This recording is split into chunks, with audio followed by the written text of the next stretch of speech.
There is going to be a group of four-wheel drive enthusiasts gathering in Jurien Bay this weekend. They're going to be talking about conservation, and to find out more, Track Care WA and its treasurer, Graham Webber, is with us. Hello, Graham.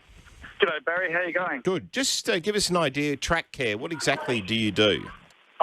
Track Care started 20 years ago, working on the Canning stock route as a group of volunteers, putting dunnies and refurbishing the wells. And we've now spread our wings, and we're doing work in the rangelands areas east of Geraldton and around the metro area. And this meeting at Jurien Bay, what are the types of conservation issues you're going to be talking about? This meeting is a bit of a coup. It's called Tending the Tracks. And what we're doing is we're looking at community-based management of the coastal off-road environment. So we are doing things like looking at breeding areas of terns and how we can protect those, reinstating some of the dune areas that have been degraded. We're looking at riparian vegetation and coastal camping, which is in fact the vegetation around the rivers, and if that gets damaged, that means that the river basically dies in that area. So we're trying to stop that sort of damage happening by off-road vehicles. And the nature of the damage that can often occur, what is it? Typically, you've just got to think about it. A car driving down through the river or along the edge of the river would crush the vegetation. Any oil or any form of lubricant that gets onto the water will kill the vegetation, and it's very hard for that vegetation to recover from that kind of damage. And then you have the wash from the vehicles as they drive down. And in fact, we have an example of that in Moore River, where someone has driven down the river as if they were a boat.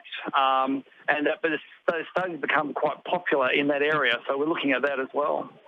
My guest is Graham Webber, Track Care WA. They're talking about a group that's going to be meeting in Jurien Bay to talk about conservation issues. And part of this chat this afternoon, asking you, is there a particular off-road track that you really enjoy going on? 1300 545 222. Graham, what about you? Is there there must be so many for you to choose from. Can you narrow it down? Can I narrow it down?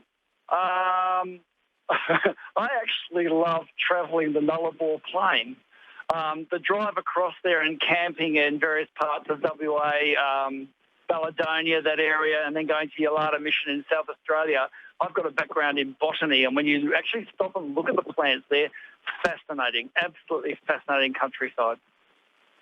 Okay, well, we'll take that as a plus for that one. There'd be a lot of people, I think, who would who would agree. There might be some who disagree. What's your general sense of four-wheel drivers? Are they pretty well aware of some of these conservation issues?